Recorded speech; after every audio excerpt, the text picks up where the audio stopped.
বাদাম দিয়ে তিলের কটকটি। সবাই কিন্তু অবশ্যই বলবেন কেমন হয়েছে। তো প্রথমে বাদামগুলো আগে ভেজে নিচ্ছি, নেওয়ার পরে খোসাগুলো পরিষ্কার করতে হবে।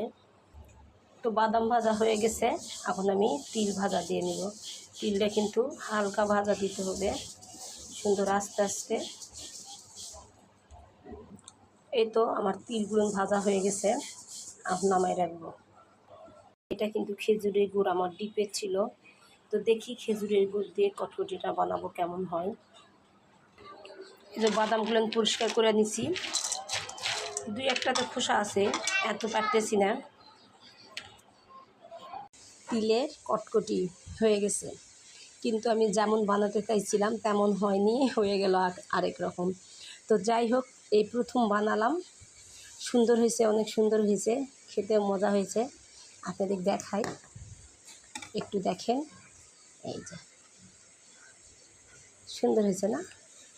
এটাই ভালো। তাও নিজে তো বানাইছি, কেমন হয়েছে সবাই কিন্তু অবশ্যই কমেন্ট করে বলবেন। সবাই ভালো থাকবেন।